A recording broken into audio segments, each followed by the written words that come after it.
오, 여러분 안녕하세요. 저는 지식이 어떻게 습득되고 활용되는지를 연구하는 인지심리학자입니다. 우리 수업 지금 어떻게 하고 있나요? 여러분이 잘 아실 겁니다. 선생님이 강의하시고 때가 되면 시험을 보죠. 대개 선다형이고 단답식이 약간 포함됩니다. 제가 제안하는 방법은 수업 시간에 학생들끼리 토론하고요. 그리고 평가는 글쓰기, 논술로 하게 해서 생각하는 힘을 키우자라는 겁니다. 자, 이 방식의 문제가 뭘까요? 강의가 별로 학습에 도움이 되지 않습니다. 아무것도 안 하는 것보다는 낫습니다. 하지만 강의를 듣는 대신에 그 시간 동안 여러분이 혼자 공부하거나 친구들하고 서로 같이 가르쳐주고 가르침을 받고 이렇게 하면 훨씬 더 효과가 좋습니다.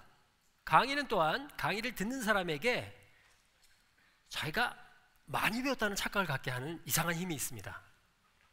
그래서 여러분이 학원이나 뭐 이런 데 가서 명강사의 강의를 듣고 집에 와서 풀어보려고 해보세요. 잘 풀리나요? 왜 안 되는지 이유를 설명해 드리죠. 한 연구가 있는데 동일한 선생님이 동일한 내용을 두 가지 다른 전달 방식으로 가르쳤습니다. 한 반에 가서는 약간 더듬거리며 강의를 했어요. 다른 반에 가서는 아주 유창하게 강의를 했습니다. 그리고 나서 강의가 끝난 다음에 학생들에게 물어봤어요. 강의를 통해 얼마만큼 배웠는지 한번 평가해봐라. 그랬더니 좀 더듬거리는 강의의 학생들은 요만큼 배웠어요 라고 얘기를 했습니다. 유창한 강의를 들은 학생들은 이만큼 배웠어요 라고 얘기를 했어요. 근데 막상 시험을 봤더니 두 집단 간의 차이가 없었습니다. 강의가 유창하면 학생들은 많이 배웠다는 착각을 갖게 합니다. 문제는 착각을 하니까 공부를 그 다음에 하겠어요? 안 하겠어요? 안 합니다. 그러니까 명강의를 들어야 되겠어요? 어눌한 강의, 말을 더듬는 강의를 들어야 되겠어요? 오늘 제가 더듬는 이유는 여러분이 더 공부가 잘 되도록 하기 위해서입니다.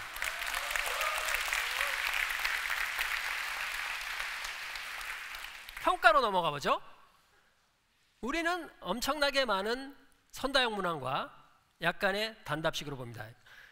이런 문항들로는 생각을 하게 하는 그런 시험 문제를 만들기가 무척 어렵습니다. 게다가 기출문제를 잘 분석해 보면 패턴이 있고요. 이 패턴을 반복 연습을 통해서 습득하게 하면 점수를 올릴 수가 있습니다. 그래서 사교육의 덕을 볼 수 있습니다.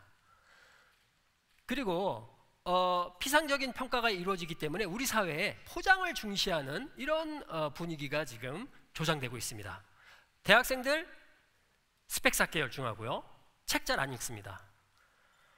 그나마 읽는 책 제목 중에 한 권의 제목은 지적 대화를 위한 넓고 얕은 지식입니다. 이 책이 한동안 베스트셀러였고요.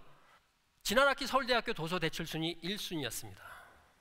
경제협력 기구인 OECD에서 실제로 다양한 연령대를 대상으로 해서 지적 성취도를 비교하는 여러 조사 연구를 해왔습니다. 제가 그 결과를 정리를 해보니까 대충 이런 식의 그래프를 얻을 수 있었습니다. 고등학교 때는 굉장히 잘합니다. 그래서 최상급 성적을 냅니다. 그런데 이 친구들이 대학에 들어가고 어른이 되면 점차 어떻게 되냐면 평균 이하로 떨어지고요. 작년기가 되면은 거의 최하위권입니다. 좀 이상하죠?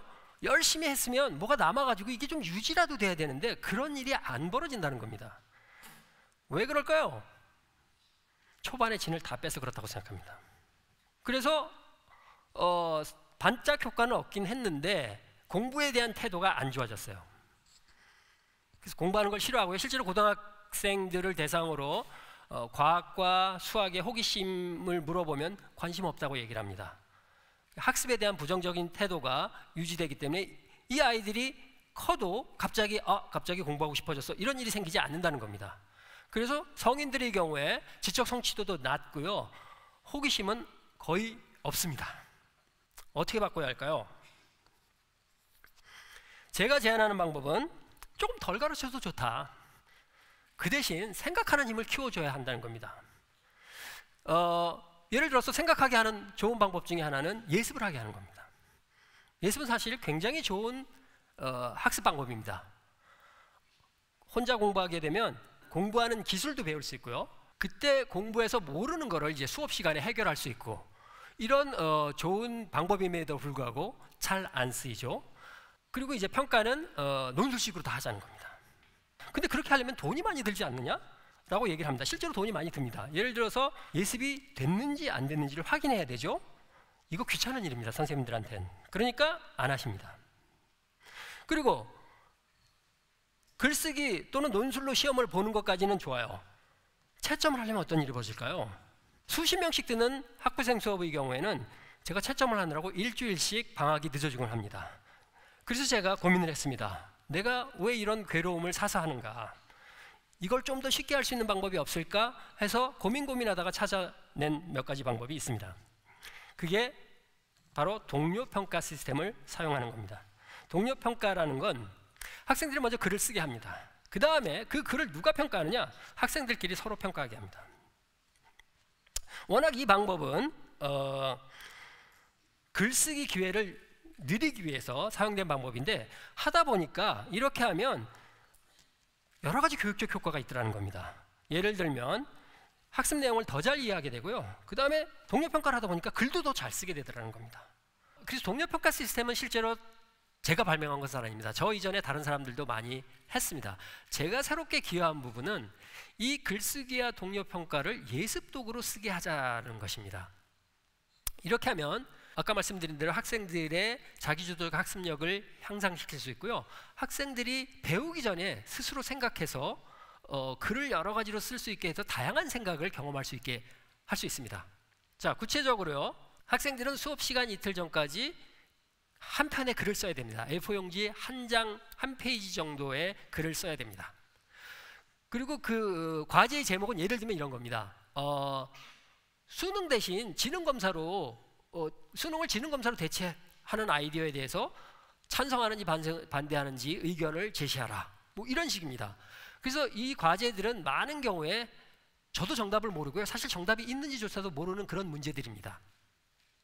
학생들은 이 글을 쓰면서 동시에 공부하면서 또 글을 쓰면서 생기는 여러 가지 의문들을 질문을 올릴 수 있습니다. 이렇게 학생들이 글을 쓰고 또 질문을 올리고 나면 그 다음 단계로 시스템에서 다른 학생들이 쓴 글을 알아서 보내줍니다. 그러면 서로 모르는 상황에서 다른 친구의 글을 그 채점 기준에 맞춰서 자기가 채점을 합니다. 그래서 이 채점된 결과가 다 끝나면 또 이게 글쓴이에게 가고, 글쓴이는 친구가 해준 채점이 얼마나 도움이 됐는지에 대해서 평가를 합니다. 이렇게 하고 수업에 들어옵니다. 제가 수업에서 수업 내용을 많이 강의로 할 이유가 하나도 없어집니다. 그래서 강의는 아주 짧게 합니다. 그리고 학생들이 올린 질문을 제가 정리해서 나눠주고 3, 4, 5 짝을 지어서 토론을 하게 합니다. 많은 교수님들이 토론을 하게 하는데 학생들이 뭐 잘 못해서 몇 번 시도하다가 다 그만둔다라고 얘기를 하시는데, 이런 식으로 하면 학생들 토론 굉장히 잘합니다. 이런 식으로 지난 4년 동안 수업을 했는데요. 학생들의 반응입니다. 토론 수업 너무 좋았고요. 글쓰기 많이 늘었어요. 뭐 이런 식의 반응이 많았습니다. 뭐 다 좋다는 건 물론 아닙니다. 어떤 학생들은 너무 힘들다. 그리고 채점 어떻게 하는지 잘 모르겠어서 굉장히 부담스러웠다. 뭐 이런 식의 반응도 있었습니다. 하지만 전반적으로는 이런 수업 많아졌으면 좋겠다. 이런 반응들이 굉장히 많았습니다. 그래서 저는 지난 4년 동안 이 수업 방법을 사용하여 수업을 해왔는데, 이 강의를 듣고 난 많은 학생들이 정말 힘들었지만 글쓰기가 얼마나 중요한지를 알게 되었다. 이런 반응들을 많이 해주었습니다.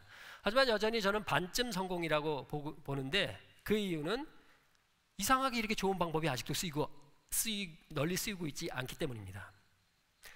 제가 여러 군데서 강연을 하는데 이런 반론들이 많이 제기됩니다. 아니 좀 뭘 좀 알아야 창의적인 사고나 비판적인 사고 하는 거 아니냐, 이런 질문하고요. 서울대생들이니까 그런 거 할 수 있는 거 아니냐라고 그런 질문을 많이 받습니다. 제가 그런 분들에게 다시 여쭤봅니다. 그러면 어느 정도 알아야지 창의적인 사고하고 비판적인 사고를 할 수 있을까요? 라고 묻습니다. 이에 대한 답을 찾기 위해서 제가 편의상 지적 활동을 학습과 사고로 나눠 보겠습니다. 학습은 어떤 거냐면 기억하고 이해하는 활동이고요. 사고는 적용하고 분석하고 통합하고 경우에 따라서 비판하고 또 평가도 하고 창의성도 여기에 포함될 수 있습니다. 이런 여러 가지 활동들을 사고라고 이제 나눠 볼 수 있습니다. 중요한 점은 학습과 사고의 관계가 서로 위계적인 게 아니라는 겁니다. 두 개 모두가 균형을 이루게 되는 게 중요하다는 건데, 이런 가르침은 이미 오래전에 공자에 의해서 이미 언급된 이야기였습니다. 그래서 공자가 뭐라고 가르쳤냐면, 배우긴 하는데 생각하지 않으면 이거 쓸데없는 일을 하는 거고, 생각을 하는데 배우지 않는다, 이건 위험한 거다라고 얘기했습니다. 그래서 공자의 가르침의 핵심은 뭐냐면, 학습하고 사고하는 이 두 개가 항상 균형을 이루어야 한다는 겁니다. 그래서 어떤 때는 상대적으로 학습이 더 중요할 때가 있고, 어떤 때는 사고가 더 중요할 때가 있지만, 이 균형을 깨뜨리면 안 된다는 게 공자의 가르침이었습니다. 그런데 우리나라 교육을 전반적으로 보면 균형보다는 학습 쪽에 치우친 상태이고요. 이런 상황은 대학도 마찬가지인 것 같습니다. 또 다른 반론, 이 방법에 대해서, 서울대생들만 쓰는 질문에 대해서 서울대생도 못합니다. 그리고 처음에는 잘 못하는데 몇 번 하게 하면 그제서야 좀 할 수 있게 됩니다. 그래서 사실 우리가 학생들에게 그런 기회를 주면 생각을 잘 하는데, 그런 생각할 기회를 주지 않으니까 점차 안 하게 되고, 안 하다 보니까 못하게 되고, 이런 악순환이 있었던 것 같습니다. 먼저 대학에서부터 학습과 사고가 균형을 이루는 교육이 이루어지고요. 이런 교육들이 고등학교, 중학교로 확산되면 우리 교육이 변할 거라고 확신합니다. 또 다른 반론은 학생들이 평가한다고? 그거 어떻게 믿을 수 있어? 굉장히 좋은 지적입니다. 그리고 믿지 못할 부분이 있습니다. 그런데 여기서 한 가지 생각하실 게 뭐냐면, 그러면 교수나 교사의 평가는 얼마나 정확할 것 같습니까? 연구 결과에 따르면 놀랍게도 전문가들 사이에도 일치된 의견이 없습니다. 중요한 거는 여러 명이 참여하고, 평가 과정에 투명하면 투명할수록 학생도 그렇고요, 전문가들도 그렇고요, 더 정확한 평가가 내려질 뿐이지, 학생이니까 더 문제가 많고 전문가니까 문제가 적다는 건 아닙니다. 그래서 이 방법은 앞으로 개선돼야 될 문제지, 동료평가는 어떻게 하면 좀 더 정확하게 할 것인지의 문제지, 이걸 쓸 거냐 말 거냐 이런 차원의 문제는 전혀 아니라는 겁니다. 정리하면요, 지금과 같은 달달 외우기식 공부에서 깊게 생각하도록 글쓰기로 평가를 해야 합니다. 이 평가에 대한 그 부담은 동료 평가로 어느 정도 해결할 수 있습니다. 그리고 수업은 토론 중심으로 이루어져야 합니다. 토론을 해야 좋은 생각이 나오고 창의적 생각이 나오게 됩니다. 세계 유수의 교육기관은 물론 성공하는 기업체의 특성이 개방적인 토론 문화입니다. 우리가 하루빨리 이런 토론 문화를 정착시켜야 합니다. 창의적인 생각은 말씀드린 것처럼 글쓰기, 토론, 거기에 예습활동 이런 것들의 종합적으로 이루어질 때 맺히는 그런 열매입니다. 우리 학생들이 이런 열매를 빨리 맛볼 수 있기를 바라며 제 강의를 마치도록 하겠습니다.